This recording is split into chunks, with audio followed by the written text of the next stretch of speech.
ബംഗ്ലാദേശിൽ തീവ്ര ഇസ്ലാമിക് സംഘടനകളുടെ ശക്തമായ എതിർപ്പിനെയും ഭീഷണിയെയും തുടർന്ന് രാജ്യത്തെ ഏറ്റവും വലിയ ശ്രീരാമ പ്രതിമയുടെ നിർമ്മാണം താൽക്കാലികമായി നിർത്തിവെച്ചു. നിർമ്മാണ പ്രവർത്തനങ്ങൾ അടിയന്തരമായി പുനരാരംഭിക്കണമെന്നാവശ്യപ്പെട്ട് ബംഗ്ലാദേശിലെ ഹിന്ദു ന്യൂനപക്ഷ സംഘടനകളും ധാക്ക സർവകലാശാലയിലെ വിദ്യാർത്ഥികളും ചേർന്ന് തലസ്ഥാന നഗരമായ ധാക്കയിൽ വലിയ പ്രതിഷേധ പ്രകടനവും നടത്തിയിരുന്നു. ഗായ്ബന്ദ ജില്ലയിലെ പലാഷ്ബാരി ഉപസലയിൽ നിർമ്മിക്കുന്ന 81 അടി ഉയരമുള്ള പ്രതിമയുടെ നിർമ്മാണമാണ് കടുത്ത സമ്മർദ്ദത്തെ തുടർന്ന് ക്ഷേത്ര ഭാരവാഹികൾക്ക് ഇപ്പോൾ നിർത്തിവെക്കേണ്ടി വന്നത്. പലാഷ്ബാരി കോമൺപൂർ ഗ്രാമത്തിലെ ശ്രീ രാധാഗോവിന്ദ ക്ഷേത്രത്തിലാണ് ഈ കൂറ്റൻ ശ്രീരാമ പ്രതിമ ഉയരുന്നത്. പരാതിയുമായി മുന്നോട്ടു പോകുന്ന സംഘാടകർക്ക് നേരെ തീവ്രവാദ ഗ്രൂപ്പുകളിൽ നിന്ന് നിരന്തരമായ ഭീഷണികളും സമ്മർദ്ദവും ഉണ്ടായതിനെ തുടർന്നാണ് നിർമ്മാണം നിർത്തിവെക്കുന്നതെന്ന് ഈ മാസം ആദ്യം നടത്തിയ ഒരു വാർത്താ സമ്മേളനത്തിൽ ക്ഷേത്ര കമ്മിറ്റി ഭാരവാഹികൾ പറഞ്ഞിരുന്നു. പ്രതിമയുടെ ഏകദേശം 80% നിർമ്മാണ പ്രവർത്തനങ്ങളും ഇതിനോടകം പൂർത്തിയായ ഘട്ടത്തിലാണ് ഇപ്പോൾ ഈ പ്രതിസന്ധി ഉടലെടുത്തിരിക്കുന്നത്. ശ്രീരാമന്റെ പ്രതിമ തകർക്കുമെന്ന തരത്തിലുള്ള ഭീഷണികൾ ഉയർന്നതോടെ തങ്ങൾ കടുത്ത ഭയത്തിലാണെന്നും നിർമ്മാണം പൂർത്തിയാക്കാൻ ബംഗ്ലാദേശ് പ്രധാനമന്ത്രി താരിഖ് റഹ്മാനും സുരക്ഷാ ഏജൻസികളും അടിയന്തരമായി ഇടപെടണമെന്നും ക്ഷേത്ര കമ്മിറ്റി സ്ഥാപക പ്രസിഡന്റ് ഹരിദാസ് ചന്ദ്രദാസ് മാധ്യമങ്ങളോട് പറഞ്ഞു. സംഭവത്തിൽ Bangladesh Hindu Buddhist Christian unit council കേന്ദ്ര കമ്മിറ്റിയും ശക്തമായി അപലപിച്ചു. ന്യൂനപക്ഷ സമുദായങ്ങൾക്ക് നേരെ നടക്കുന്ന ഇത്തരം വർഗീയ അധിക്ഷേപങ്ങളും ഭീഷണികളും തടയാൻ സർക്കാർ ഉടനടി ഫലപ്രദമായ നടപടികൾ സ്വീകരിക്കണമെന്നും അവർ ആവശ്യപ്പെടുന്നു. ക്രമസമാധാന നില തകരാതിരിക്കാനും ന്യൂനപക്ഷങ്ങളുടെ സുരക്ഷ ഉറപ്പാക്കാനും അധികൃതർ ജാഗ്രത പാലിക്കണമെന്നാണ്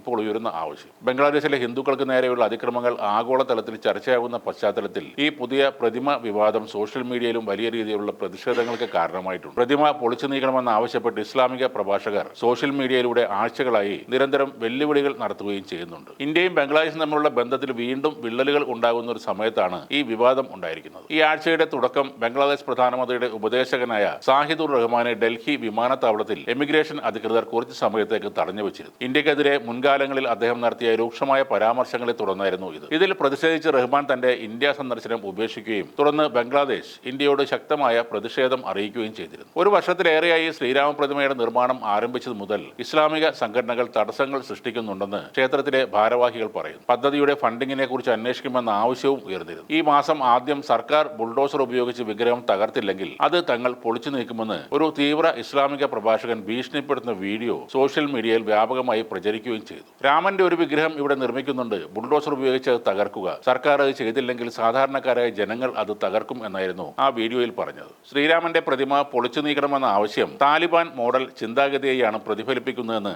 നാടുകടത്തപ്പെട്ട ബംഗ്ലാദേശി എഴുത്തുകാരി തസ്ലീമ നസ്രീൻ വിമർശിച്ചു. ബംഗ്ലാദേശിൽ മറ്റെല്ലായിടത്തും പുതിയ പള്ളികൾ കൂണുപോലെ മുളച്ചു പൊന്തുമ്പോൾ ഇതിന്റെ നിർമ്മാണത്തിന് മാത്രം എന്തിനാണ് ഇത്രയധികം എതിർപ്പ് നേരിടേണ്ടി വരുന്നതെന്ന് അവർ എക്സിൽ എഴുതുന്നു. മതസ്വാതന്ത്ര്യം എന്നത് യഥാർത്ഥത്തിൽ എല്ലാവർക്കും വേണ്ടിയുള്ളതാണെങ്കിൽ അത് ഭൂരിപക്ഷത്തിന് മാത്രമല്ല ന്യൂനപക്ഷങ്ങൾക്കും ഒരുപോലെ ബാധകമാക്കണം എന്നാണ് തസ്ലീമ ആ കുറിപ്പിൽ പറയുന്നത്.